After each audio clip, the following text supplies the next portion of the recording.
Ang sinasabi po ng mga diehard, hindi naman ganito dati si Sharon Cuneta daw. Kasi meron talaga, totoo na may mga banat si Miss Sharon Cuneta, kahit po yung anak niya, laban sa Pangulo, laban kay PBBM. Totoo yun, talagang may mga banat. Hmm. Pero kasi, kung makikita natin kung ano yung totoong intensyon ng pagsuporta ni Sharon Cuneta, ng pamilya niya sa nasa Malacanang, siguro pwede nyo rin gawin yon. Kasi andyan na siya nasa pwesto na nasa tamang direksyon. Ika nga, yung mga binaluktot ng mga Duterte ay unti-unting itinutuwid at inilalagay sa ayos ng nasa Malacanang. Ay sino ang hindi matutuwa?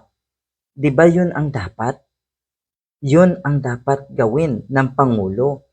Kaya kahit tayo, sumusuporta na rin sa nasa Malacanang. At hindi ibig sabihin nun ay ako'y loyalista na. Maganda ang direksyon ng ating bansa. Yun po ay kabaliktaran sa sinasabi na itong si Sara Duterte na walang direksyon. Na kuno ay lugmok at bagsak na, lubog na ang ating bansa. Hindi kaya't kayong mga Duterte ang palubog? Nararamdaman nyo siguro na malapit na kayong matapos. Malapit na kayong mawala sa sirkulasyon. Balikan lang natin si Sharon Cuneta. Medyo matagal-tagal na ito na nagpahayag ng suporta na nga si Sharon Cuneta. Kamakailan, may konsyerto na naman. At yun nga, yung sinabi ni Sharon Cuneta, na wrong choice, nagkamali ng choice si PBBM sa pagpili kay Sara Duterte. Ang sinasabi naman ng mga diehard, mukhang ang nagkamali daw na kinalaban ng nasa Malacanang ngayon ng mga Duterte, ayun nga, yung nasa Malacanang, mukhang pagkakamali daw ito ng nasa Malacanang. Dahil ang totoo daw, ang nagpanalo or kay PBBM ay si Sara Duterte, ang mga diehard. Buti na lang talaga hindi nagkasubukan noong panahon. Ano ho? Kung tumakbong presidente rin si Sara Duterte, si Atty. Leni Robredo, si PBBM, buti na lang talaga hindi nagkasubukan dahil doon sana magkakaalaman. Pero eto na nga, nagkaalaman na. Nagkaalaman na kung sino yung may masamang intensyon, may pansariling ambisyon lang ang iniisip at alam naman natin kung sino yon. Yan ang totoo. Masakit ito para sa mga diehard kasi ang sinasabi daw ni Digong, mahal niya itong mga Cuneta, si Sharon Cuneta mismo.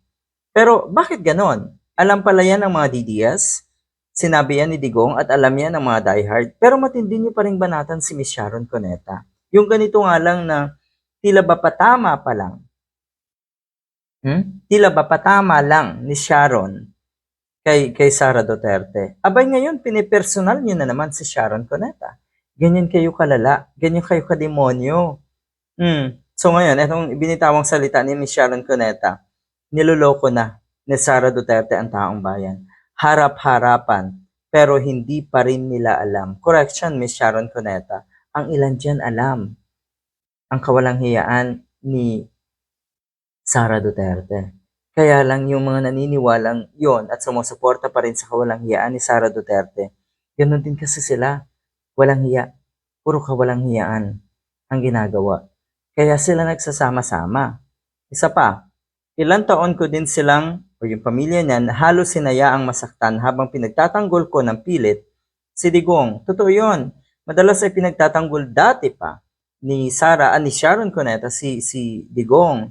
Habang ang mga diehard, matindi ang banat kay Kiko Pangilinan sa mga anak nila. Ganyan nga. Totoong masakit yan. Totoong masakit yan.